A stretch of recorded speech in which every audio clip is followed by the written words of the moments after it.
दरिद्रो यस्तु असंतुष्टो कृपणो यो जितेंद्रियः। दरिद्री वो है जो असंतोषी है, जिसको संतोष नहीं है वो दरिद्री है। लेकिन सुदामा जी संतोषी हैं।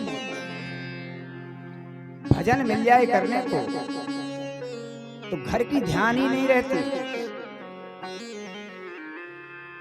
कहीं कथा मिल जाए सुनने को तो घर की भान नहीं रहती।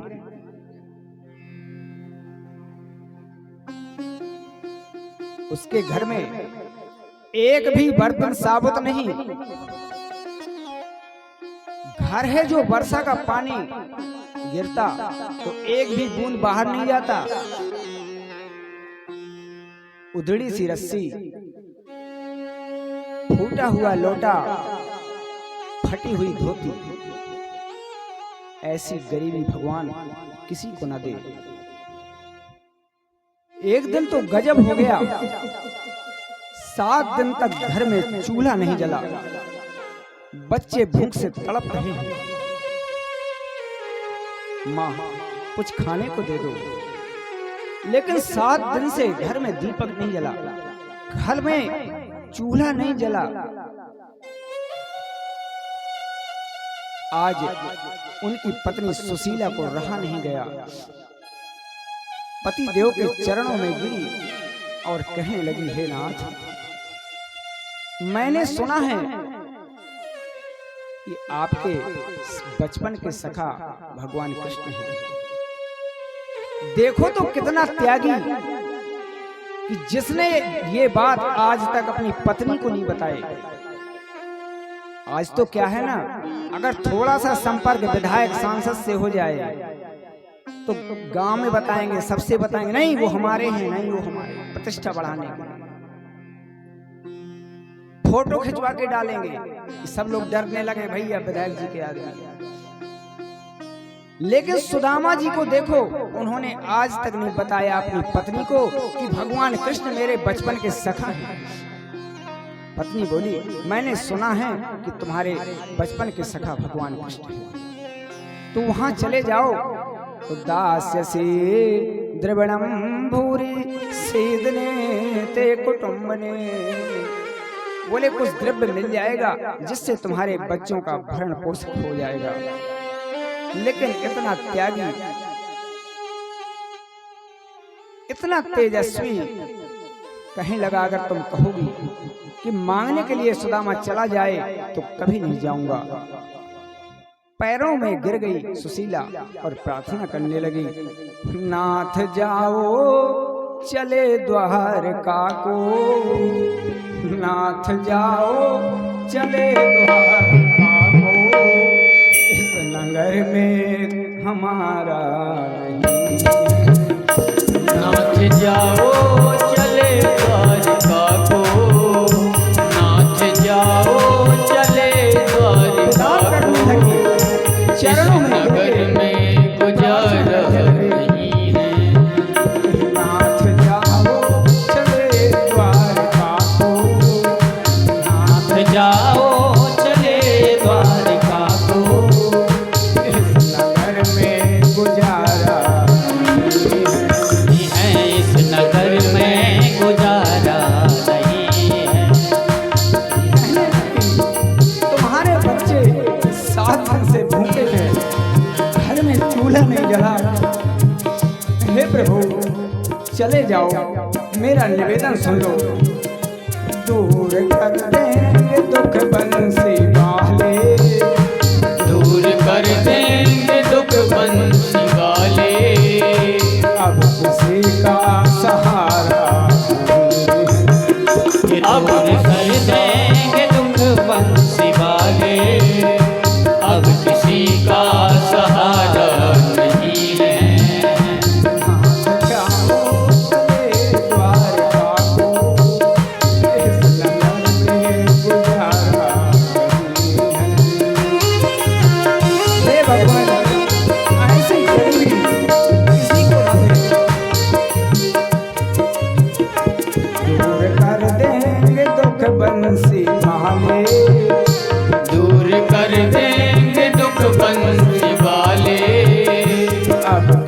का सहारा नहीं है, अब किसी का सहारा नहीं है। दूर कर देंगे दुख बंसी वाले, अब किसी का सहारा नहीं है। दूर कर देंगे दुख बंसी वाले, अब किसी का सहारा नहीं है। वो दूर कर देंगे दुख बंसी वाले, अब किसी का सहारा नहीं है। नहीं है, अब किसी का सहारा नहीं है। नहीं है, अब किसी का सहारा नहीं सुदामा जी कहने लगे, देवी तुम कहती तो ठीक हो, लेकिन कैसे जाऊं? मैं जाने की स्थिति में नहीं हूँ। मेरी जो धोती है वो भी फटी है। मैं जाने की स्थिति में नहीं हूँ।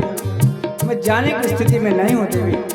कैसे जाऊं ये द्वारका को? तुमने सोचा बेचारा नहीं है। कैसे जाऊं ये द्वारका को? तुमने सोचा विचारा नहीं है। कैसे जाऊं ये द्वारका को? तुमने सोचा बेचारा नहीं है। कैसे जाऊं प्रिय द्वारका को? तुमने सोचा विचारा नहीं है। देख लो तन के कपड़े फटे हैं। वो देख लो तन पे कपड़े फटे हैं।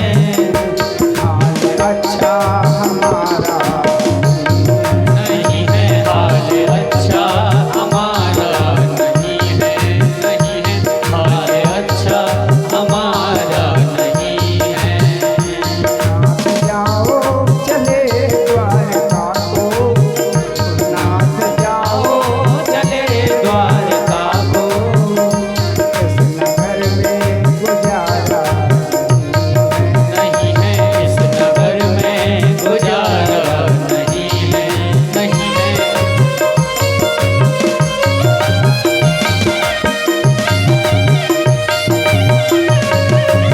चरणों में गिर गई सुशीला और कहने लगे, नाथ एक बार मेरी बात मान लो।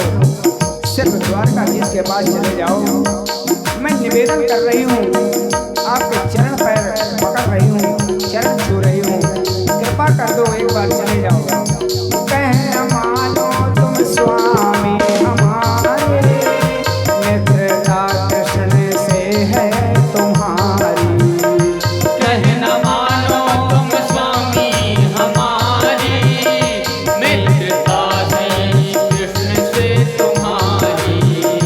कहना मानो तुम स्वामी हमारी, मित्रता कृष्ण से है तुम्हारी।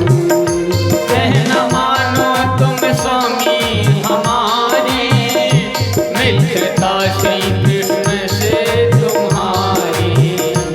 देख लो तो मुसीबत में किसने, देख लो तो मुसीबत में किसने बंसी वाला पुकारा। नहीं है, बंसी वाला पुकारा नहीं है।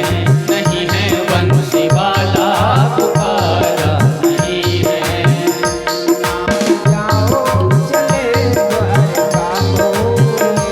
नाथ जाओ चले द्वारका को।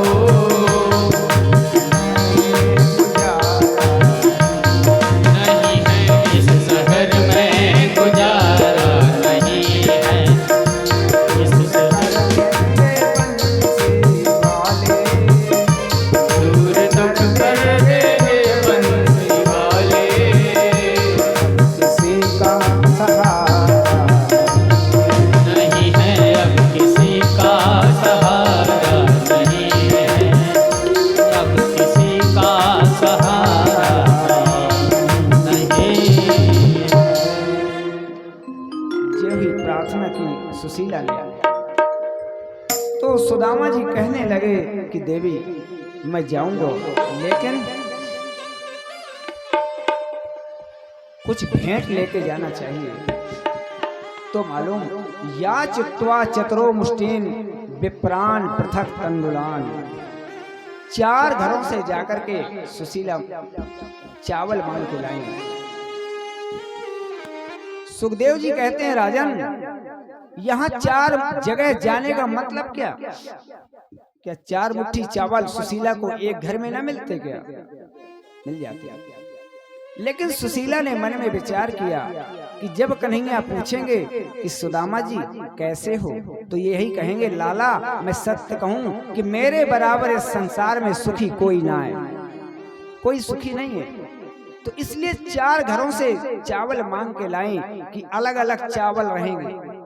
तो जिस समय भगवान देखेंगे तो उनको पता चल जाएगा कि बेचारा कितना गरीब है कि 4 मुट्ठी चावल भी नहीं है।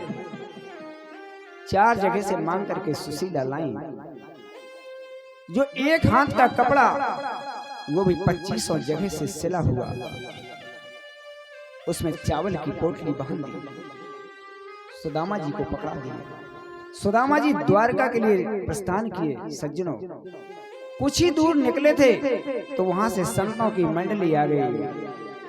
कीर्तन करती हुई आ रही थी, कीर्तन करते हुए आ रही है, श्री राम जय जय राम, श्री राम जय राम जय जय राम, श्री राम जय राम जय जय राम, श्री राम जय राम जय जय राम, श्री राम जय राम जय जय राम, श्री राम जय राम जय जय राम, श्री राम जय राम जय जय राम, बोलो श्री राम जय राम जय जय राम, श्री राम जय राम जय जय राम, बोलो श्री राम जय राम जय जय राम, श्री राम जय राम जय जय राम, श्री राम जय राम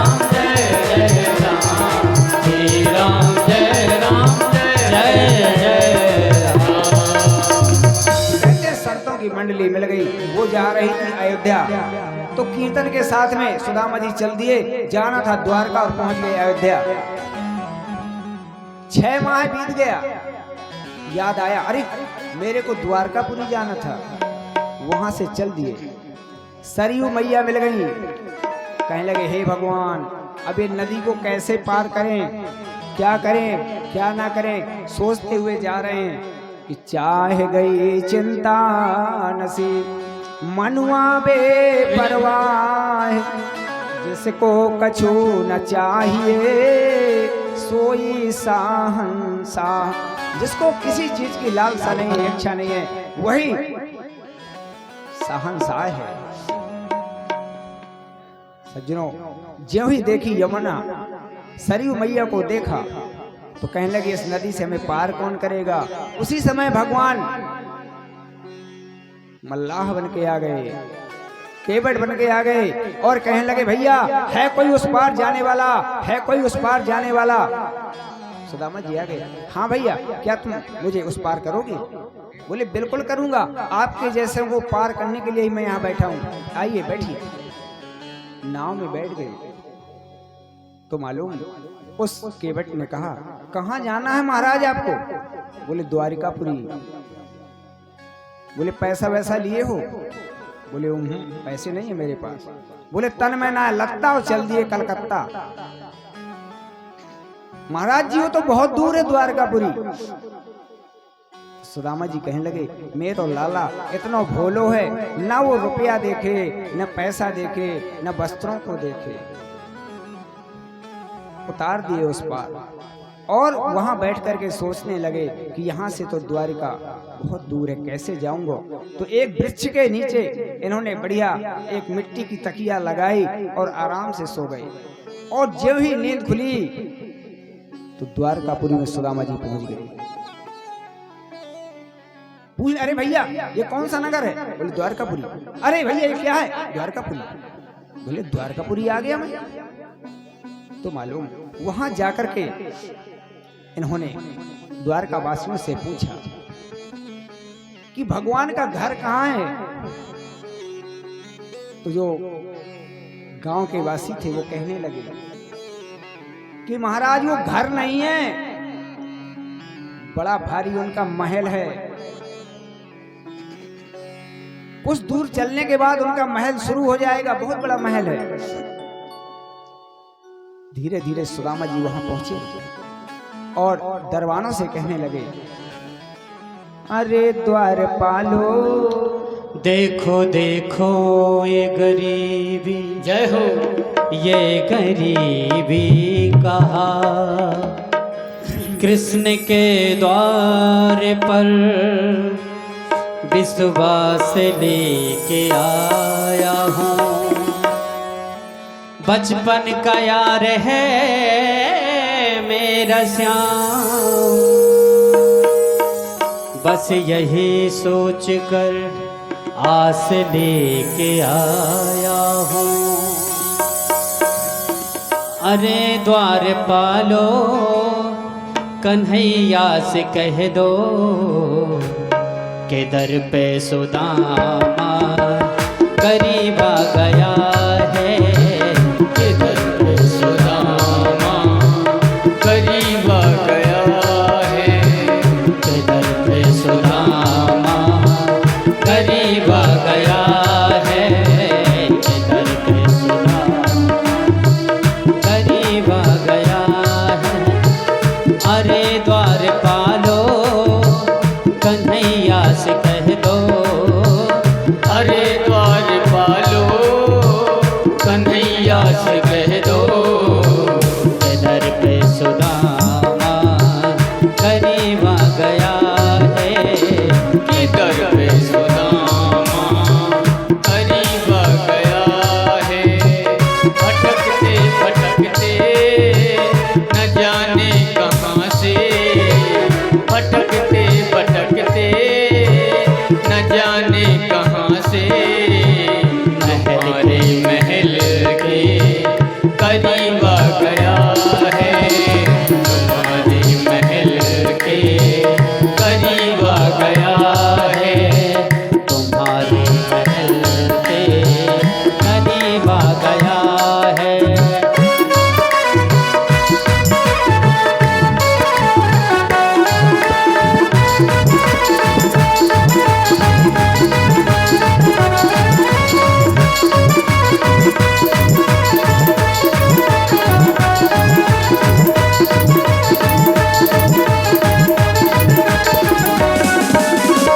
न सर पे है पगड़ी न तन पे है जामा, बता दो कन्हैया को नाम है सुदामा, बता दो कन्हैया को नाम है सुदामा, बता दो कन्हैया को नाम है सुदामा।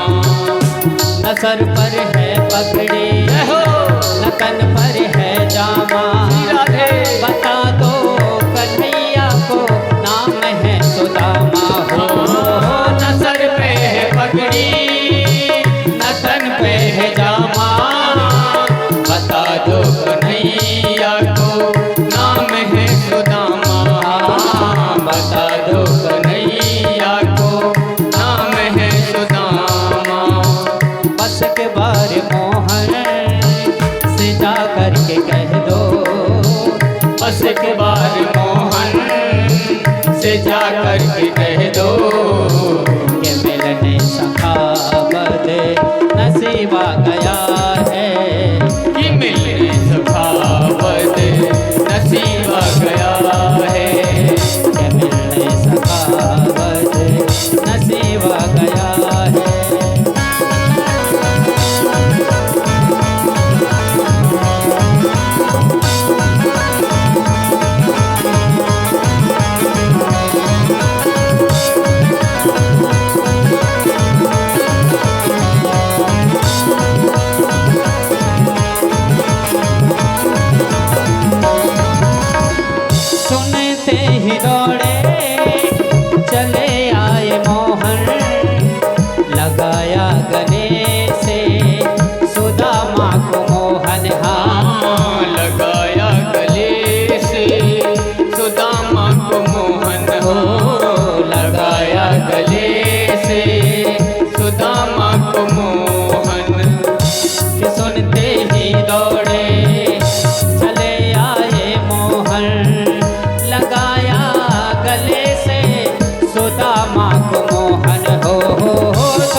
के दरबानों से सुदामा जी कहने लगे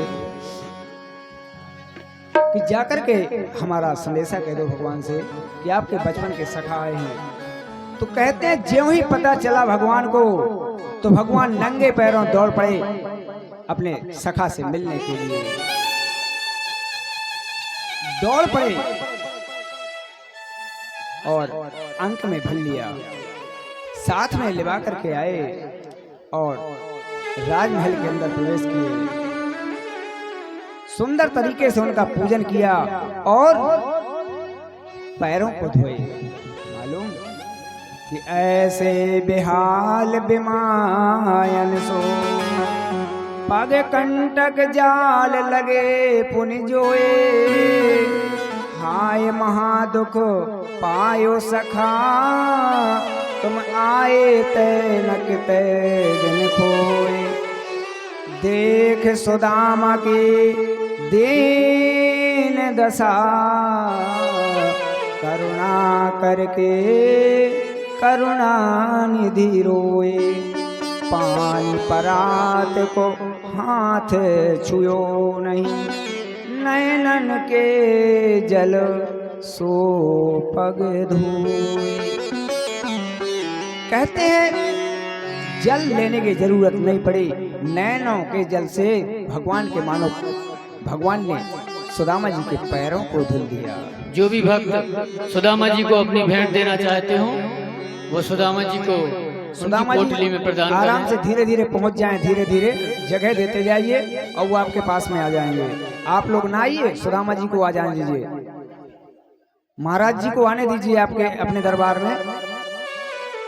आपके दरवाजे आएंगे, थोड़ा सा जगह दे दीजिए, निकलते जाएंगे। श्री राधे।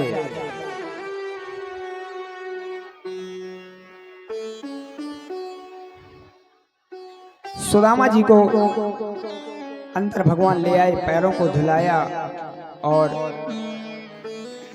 अपनी पत्नियों से कहे कि देखो महाराज जी आए हैं तो बढ़िया इन्हें सुंदर भोग बनाओ, सुंदर भोजन बनाओ। तो कहते हैं 56 भोग बनाए गए, महाराज जी के सामने लगाए गए। लेकिन मालूम ऐसा नहीं है कि महाराज जी खाते रहे। इन्होंने खाना थोड़ा खाया, भोजन कम किया। बोले लाला मैं थोड़ा भोजन करूं, ज्यादा पकवान ना खाऊं। अगर ज्यादा पकवान खाऊंगा तो मालूम भजन में मन ना लगेगा, इसलिए थोड़ा सा मैं तो गाय के दूध में दलिया खाता हूं और भगवान का भजन करता हूं। यहाँ वैभव देख करके सुदामा जी ने सोचा ये मुट्ठी भर चावल मेरी पत्नी ने दिए हैं, मैं कैसे इन पत्नियों के सामने दूं। तो मालूम सोच रहे हैं त्रिभुवन के जहाँ संपदा अन्न धन के भंडार। त्रिभुवन के जहाँ संपदा अन्न धन के भंडार, वहाँ स्थान कहाँ पाएंगे मेरे चावल चार। पगला सोच रहा, अरे हाँ पगला सोच रहा, पगला सोच रहा, पगला सोच रहा। अन्न धन के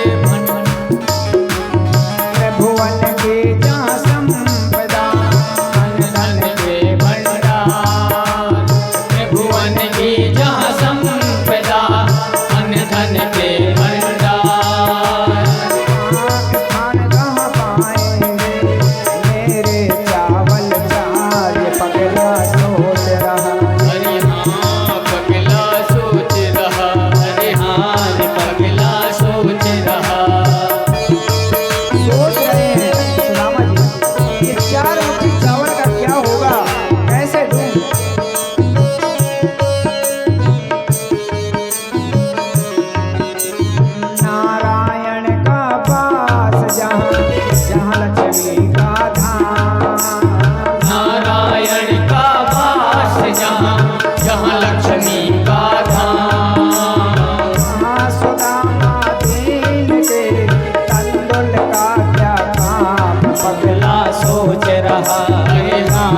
पगला सोच रहा ये लाज कमारा सोच रहा। अरे हाँ पगला सोच रहा अरे हाँ सुदामा सोच रहा।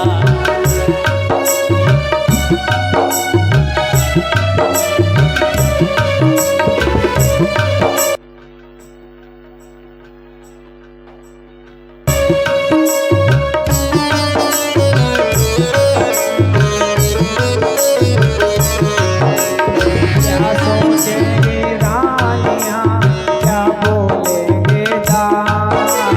क्या सोचेंगी रानियाँ क्या बोलेंगे दास। सहना होगा दिन को किस किस का उपहास, पगला सोच रहा। अरे हाँ पगला सोच रहा। अरे लाज कमारा सोच रहा। अरे हाँ पगला सोच रहा। सोचने लगे कि मैं ये पोटली कैसे दूं, क्या करूं। तो मालूम इन्होंने पोटली को छिपा लिया। सिरहाने धर पोटली, चावल रहा छुपा। सिरहाने धर पोटली, चावल रहा छुपाए। सिरहाने धर पोटली, चावल रहा छुपा। त्रिभुवनपति को भेंट यह देने में सकुचाए, पगला सोच रहा। अरे हाँ पगला सोच रहा। अरे लाज आ कमारा गए श्याम सखा, इतने में आ गए श्याम सखा। इतने में आ गए श्याम सखा। इतने में आ गए श्याम सखा। तो मालूम इन्होंने उस चावल की पोटली को छिपा लिया और कहने लगे भगवान कि सुदामा क्या कर रहे थे। बोले कुछ नहीं प्रभु, कुछ तो नहीं कर रहा था। बोले एक बात बताओ, जब हम लोग गुरुकुल में थे तो तुम कहते थे कि मुझे महात्मा बनना है, मैं संत बनूंगा। कि अपि ब्रह्मन् कुरुकुलात् भवतालब्ध दक्षिणात् समावृत्तेन धर्मज्ञो भार्योढ़ा सदसे नवा। आपने कहा था कि अब संत महात्मा बनेंगे तो तुम्हारी शादी हुई कि नहीं, विवाह हुआ कि नहीं। तो सुदामा जी बोले घर वाले नहीं माने और मेरा विवाह कर दिया। तो तुम्हारी भाभी को नाम है सुशीला। ज्यों ही सुशीला का नाम सुना तो भगवान कहने लगे मेरी भाभी ने मेरे लिए जरूर कुछ भेजा होगा, बताओ तो सही क्या दिया। अब शर्म लग रही है, कुछ नहीं बता रहे। बोले नहीं कुछ नहीं दिया है। बोले कुछ कहा भी तो होगा। बोले हाँ कुछ नहीं कहा। बोले बताओ तो सही। मित्र से संकोच नहीं किया जाता। जो औरतें होती हैं ना, उनको बढ़िया वेशभूषा, बढ़िया कपड़े, बढ़िया जेवर आदि की जरूरत होती है। तो भाभी को भी जरूरत होगी ना, तो बताओ तो सही कुछ मांगा है क्या। बोले हाँ हाँ। बोले हाँ हाँ बताओ क्या मांगा है, क्या कहा है मेरी भाभी ने। बोले तुम्हारी भाभी ने कहा है कि कह देना यहाँ सब कुशल मंगल है, यहाँ सब खुशी है, हर प्रकार से संपन्नता है। तो भगवान बोले कि बहुत ही संकोची ब्राह्मण है। तो भगवान के मुख से निकल गया जाओ ऐसा ही होगा, ऐसा ही होगा। यहां रुक्मणी जी ने पूछा कि भगवान आपने कुछ नहीं दिया, आपने सिर्फ कह दिया ऐसा ही होगा, इतने में काम चल गया। बोले देवी मैंने ये कहा है ऐसा ही होगा, कि आज से ऐसा ही होगा। अब तक जैसा समय बीता बीत गया, लेकिन आज से ऐसा ही होगा जैसा सुदामा जी ने कहा है। भगवान ने धीरे से वो चावल की पोटली निकाल ली। चावल की पोटली लेकर के चारों तरफ घुमाए। वो एक हाथ का कपड़ा 50 जगह से सिला हुआ। इन्होंने पोटली को छोड़ा और कहने लगे इतनी व्युत्पन्नता, इतनी गरीबी, और पहली मुट्ठी हाथ में लिए और बोल दिए, अनेन विश्वात्मा प्रियंताम, बोले स्वर्ग लोक की संपत्ति का सुख हम सुदामा को देते हैं। और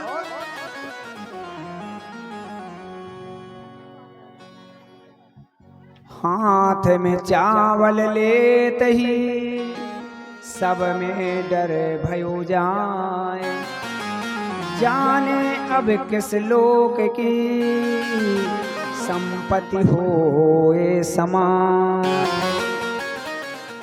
हर दाने का मोल यह देने लगे भगवान, रह जाएगा सृष्टि में बस एक ही धनवान। पहली मुट्ठी लिए प्रेम के भूखे, प्रेम के तंदुल, प्रेम के भाव से खाने लगे हैं।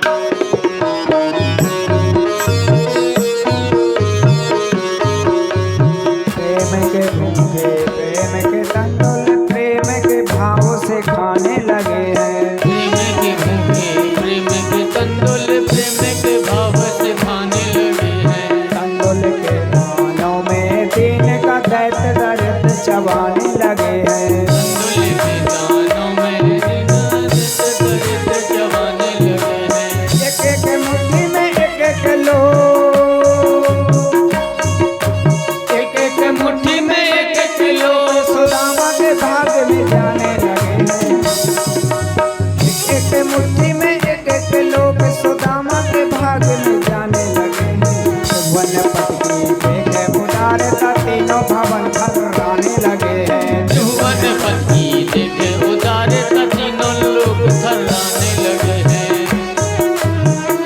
उदारता तीनों लोग थर्राने लगे हैं। पहले मुट्ठी लेते प्रभु ने, पहले मुट्ठी लेते प्रभु ने स्वर्ग सुदामा के नाम किया है।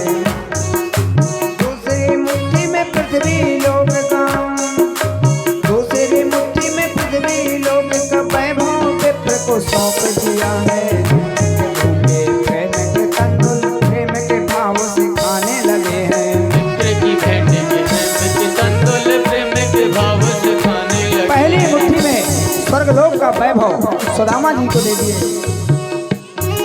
और दूसरी मुट्ठी में पृथ्वी लोक का सारा सुख सुदामा जी को दे दिए।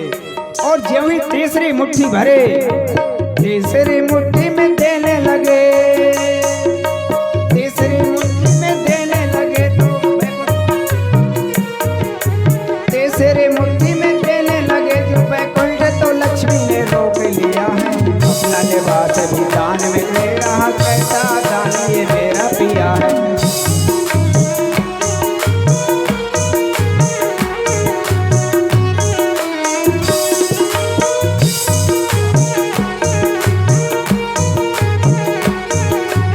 अपना लिबास भी दान में दे रहा, कैसा दान ये मेरा पिया है।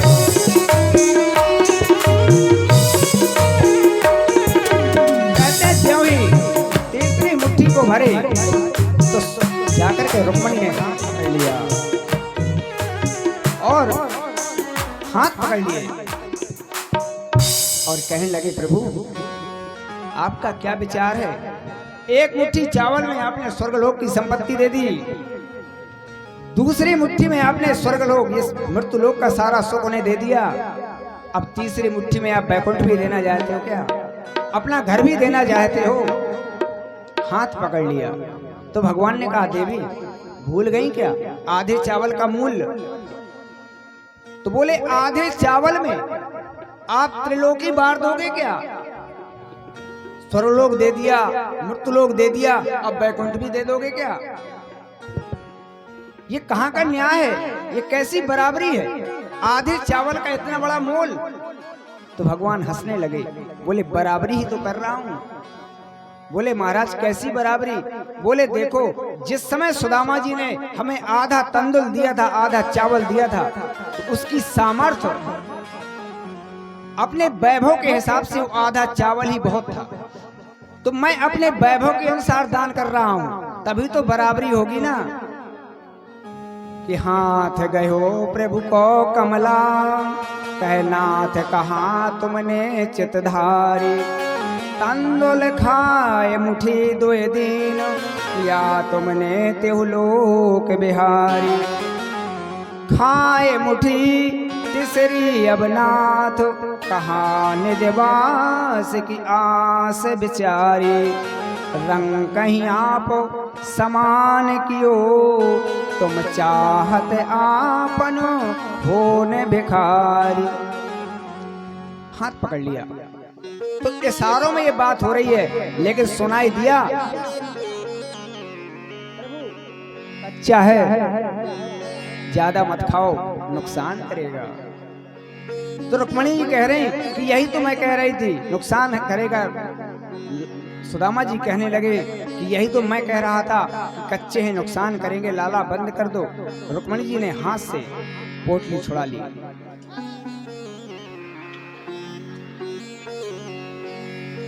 श्री राधे।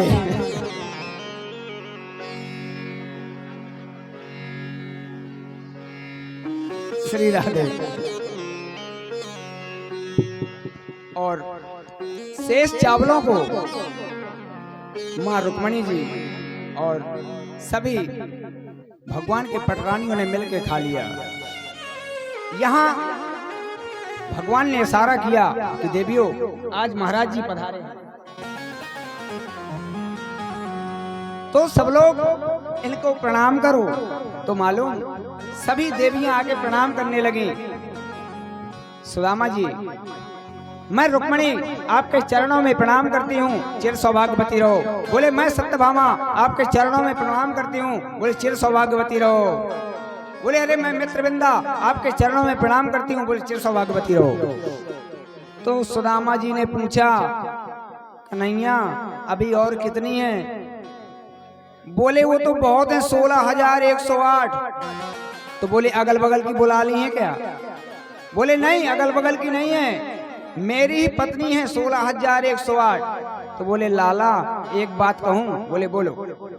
बोले इस तरह अगर मैंने आशीर्वाद दिया तो 2-4 माह तो आशीर्वाद देने में लग जाएगा, और मैं दुबला पतला हूं, इस तरह हाथ में किए रहूंगा, मेरा हाथ दुखने लगेगा। इसलिए एक काम करो, तुम ही सबके बल्दी प्रणाम कर लो, मैं आशीर्वाद दिए देता हूँ। तो कहते हैं गोविंद ने प्रणाम किया और बहुत सारा आशीर्वाद दिया सुदामा जी ने, क्योंकि ये भारत के ऋषियों में सामर्थ्य है कि जो परमात्मा को भी आशीर्वाद दे सकता है। या ब्याह कराए के ऐसे ही कोरम को, भैया ब्याह कराए के ऐसे ही कोरम को। कहियो रे भैया कहियो निहारो मेरी ओर। भैया ब्याह कराए के ऐसे ही कोरम को। कहियो रे भैया कहियो निहारो मेरी ओर। कहियो रे भैया कहियो निहारो मेरी ओर। अरे कहियो रे भैया कहियो निहारो मेरी ओर। भैया ब्याह कराए के ऐसे ही कोरम को।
राम और कहियो रे भैया कहियो निहारो मेरी ओर कहियो रे भैया कहियो निहारो मेरी ओर कहियो रे भैया कहियो निहारो मेरी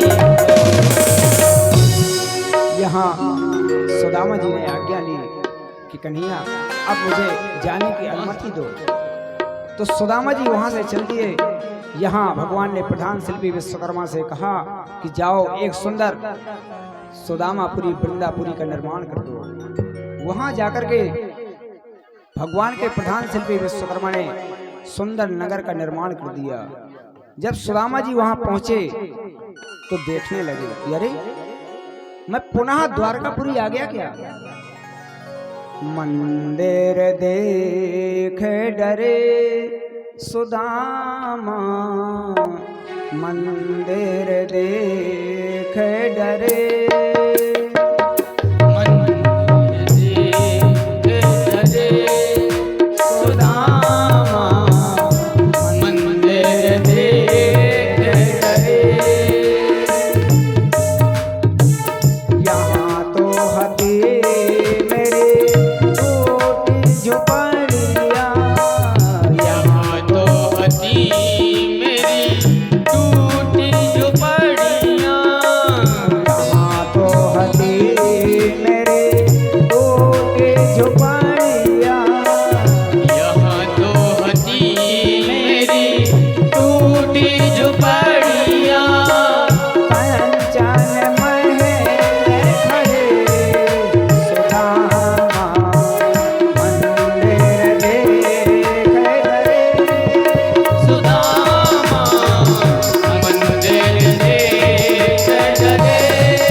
देखा कि यहाँ तो महल खड़ा है, वहां भी तो दरबान खड़े हैं। सुदामा जी ने पूछा, भैया ये कौन सी नगरी है? बोले ये सुदामापुरी है। सुदामापुरी? सुदामा तो मैं हूँ, लेकिन मेरी नगरी होने का कोई सवाल ही नहीं है। मेरा इतना सुंदर महल हो ही नहीं सकता है। तो बोले हो सकता है कोई सेठ जी होंगे, उनको जगह अच्छी लगी होगी तो उन्होंने अपना महल बनवा लिया। तो बोले ये बताओ कि वो जो सुदामा सेठ जी हैं कहाँ मिलेंगे? बोले नहीं, वो सेठ जी नहीं, वो पंडित जी हैं। बोले पंडित जी हैं?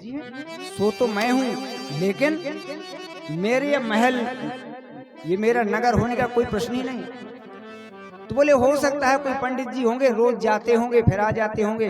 तो बोले ये बताओ सुदामा जी कहाँ गए हैं, हमारी उनसे बात करा दो, हमें मिला दो उनसे।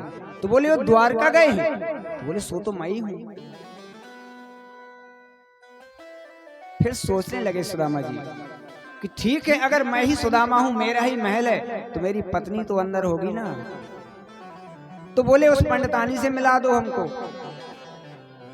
जाकर के दरबारों ने कहा कि देवी, कोई अत्यधिक दुर्बल ब्राह्मण आया है, फटी धोती पहने हुए, अपना नाम सुदामा बता रहा है। ज्यों ही सुदामा का नाम सुना सुशीला ने, तो कहते हैं वह तुरंत दासियों के सहित आरती सजा करके आई। सुदामा जी ने दूर से देखा, बोले ये नहीं है, क्योंकि जब छोड़ के गए थे दुबली पतली थी, लौट के आई मोटी हो गई, पहचान नहीं पा रहे। बोले सुशीला? बोले हाँ पतिदेव, मैं सुशीला हूँ, आपके चरणों में प्रणाम करती हूँ। बोले ये सब कैसे हुआ? इतना बड़ा महल, दास दासियां, ये सब कहाँ से आए? बोले गोविंद की कृपा है। बोले तुम्हारे ऊपर बड़ी कृपा करी गोविंद ने, हमारी तो ये धोती भी नहीं बदली गई, हमारी ये धोती ही चेंज नहीं हुई, आपने बड़ी कृपा की। तो बोले ठीक है, अब तुम रहो, मैं जा रहा हूँ, मुझे नहीं रहना इस महल में। जो 2-4 माला जपता हूँ, भगवान का भजन करता हूँ, वो बिल्कुल बंद हो जाएगा। सुदामा जी जाने लगे तो सुशीला ने कहा महाराज, जब आप चले जाओगे तो मैं यहाँ रह के क्या करूंगी, मैं भी आपके साथ चल रही हूँ। कहते ज्यों ही सुशीला जी बाहर आई, चलने के लिए राजी हुई, उसी समय अंदर से आवाज आती है, सुदामा जी, सुदामा जी। पीछे मुड़ के देखा तो कन्हैया बैठे हैं। सुदामा जी कहने लगे लाला, मैंने तुमसे कम मांगे हो, इतना वैभव, जो 2-4 माला जपता हूँ वो भी बंद हो जाएगा। तो भगवान बोले कि कोई व्यक्ति प्रसाद समझ करके ग्रहण करता है, उसका उपयोग करता है, वो भोग नहीं करता है, तो उसकी बुद्धि कभी विकृत नहीं होती है। मैंने दिया है तो इसको प्रसाद समझ करके इसका उपभोग करो, उपयोग करो। पूज्य सुखदेव जी कहते हैं, राजन, सुखदेव जी से प्रश्न किया राजा परीक्षित ने कि देवासुर मनुष्येषु ये भजन्ते शिवम शिवम प्रायस्ते धनिनो भोजा ना तो लक्ष्म्या पतिम हरिम। कहने लगे सुखदेव जी से राजा परीक्षित कि ये बताओ, भगवान शंकर का जो यजन करते हैं वो धर्मान होते हैं, और जो भगवान विष्णु का पूजन करते हैं, ध्यान करते हैं, उनके भक्त हमेशा गरीब होते हैं, ऐसा क्यों? राजा परीक्षित का प्रश्न सुनकर के पूज्य सुखदेव जी कहने लगे, राजन, दोनों में भेद करना यही गलत है। जो शैव है वही विष्णु है, वही विष्णु है तो वही शैव है, लेकिन कुछ विधान किए गए हैं। जो डिपार्ट होते हैं, विभाग होते हैं, उन विभागों को बांट दिया गया। भगवान शंकर को विभाग दे दिया गया कि जो तुम्हारी सेवा करे, बढ़िया उसको धन धान्य से भरपूर कर दो। और भगवान विष्णु के जो उपासक हैं, कृष्ण के उपासक हैं, वो प्रायः गरीब होते हैं। क्यों? कि भगवान शंकर सोचते हैं कि चलो इन्होंने लक्ष्मी हमसे ले ली, धन ले लिया, चलो मेरा पीछा छूट गया। और भगवान कहते हैं कि जो मेरा भक्त है उसे मैं काम वासनाओं में, सांसारिक वासनाओं में उलझने नहीं देता, मैं तो उसको सायुज मुक्ति देता हूँ। अगर मैं उसको लक्ष्मी दे दूंगा, धन दे दूंगा, तो उसी में वो लिप्त हो जाएगा। लेकिन दोनों में अंतर नहीं है। कहते हैं, मैं इसमें एक आपको सुंदर इतिहास सुनाता हूँ। एक दैत्य हुआ जिसका नाम है बृकासुर। ब्रको नामासुरा पुत्र शकुने पति नारदो। ब्रकासुर नाम का एक दैत्य हुआ। भगवान शंकर थोड़ी सी पूजा में प्रसन्न हो जाते हैं। ब्रकासुर ने नारद जी से पूछा कि नारद जी ये बताओ कौन देवता जल्दी प्रसन्न होता है। बोले शंकर भगवान की उपासना करो। इसने शंकर भगवान की प्रार्थना की, तपस्या की। सज्जनों, भगवान शंकर प्रसन्न हो गए। बोले मांगो वरदान, क्या चाहिए। तो ब्रकासुर कहने लगा कि यदि आपको देने का मन है प्रभु तो एक वरदान दे दो। क्या। बोले जिसके सिर में मैं हाथ रख दूं वो जल के भस्म हो जाए, जिसको हम लोग भस्मासुर बोलते हैं। उसको वरदान मिला भस्म करने का, इसलिए उसका नाम भस्मासुर हो गया, लेकिन वास्तविक नाम उसका ब्रकासुर है। वरदान मिल गया। तो पूज्य सुखदेव जी कहते हैं कि ऐसे विचित्र भक्त हुए भगवान के कि ज्यों ही इसने गौरी जी को देखा, इत्युक्ता सोसुरो नूनो गौरी हरण लालसा, अपनी गुरु पत्नी को ही हरण करने की सोचने लगा। बोले भगवान शंकर के सिर में हाथ रख देता हूं, ये भस्म हो जाएंगे और गौरी जी को लेके भाग जाऊंगा। अब बताइए, ऐसे ऐसे भक्त हैं। ज्यों ही ये हाथ रखने के लिए दौड़ा तो कहते हैं भगवान शंकर भी दौड़े। आगे आगे भगवान शंकर, पीछे पीछे ब्रकासुर दौड़ रहा है। पसीना पसीना हो गए दोनों। भगवान ऊपर से मजा ले रहे हैं, देख रहे हैं, हंस रहे हैं। और दे लो बाबा वरदान। तुम नहीं देखते हो कि ये भक्त है कि अभक्त है, क्या है, वरदान दे दो। जिसने मांगा ले जाओ। ये नहीं जानते हुए कलयुग है। एक सड़ा सड़ा अमरूद चढ़ाएंगे, पिलपिला अमरूद चढ़ाएंगे तो लाखों की संपत्ति मांगेंगे। एक भक्त पूजा कर रहा था, आरती कर रहा था। मालूम सब लोग जानते हैं, जिस समय आरती होती है ना तो बड़े भाव से लोग आरती गाते हैं कि ओम जय जगदीश हरे, स्वामी जय जगदीश हरे, भक्त जनों के संकट क्षण में दूर करे, ओम जय जगदीश हरे। और इतना सा कपूर जलाएगा और मांगेगा क्या। तन मन धन सुख संपत्ति, जो ध्यावे फल पावे, दुख बिन से मन का, सुख संपत्ति घर आवे, कष्ट मिटे तन का। भगवान प्रकट हो गए। बोले भैया इतना बड़ा वरदान मांग रहे हो, तुमने क्या किया। बोले 50 पैसे का कपूर नहीं जलाया मैंने, और लाखों रुपए की संपत्ति मांग रहे हैं। फिर सच्चाई दे रहा है। कहता है परमात्मा सब कुछ आपका है, कि तन मन धन सुख संपत्ति सब कुछ है तेरा, तेरा तुझको अर्पण क्या लागे मेरा। है सब कुछ तुम्हारा, लेकिन तिजोरी में हाथ ना लगाना, अलमारी में हाथ ना लगाना, है सब तुम्हारा। तो ऐसे भक्तों से बच के रहना चाहिए। तो भगवान वहां से हंस रहे हैं। एक सुंदर भक्त हुआ, एक दिन घूम रहा था, सोचने लगा कि मैं किसकी उपासना करूं, किसकी पूजा करूं, कौन देवता जल्दी प्रसन्न होता है। तो एक महात्मा जी मिल गए।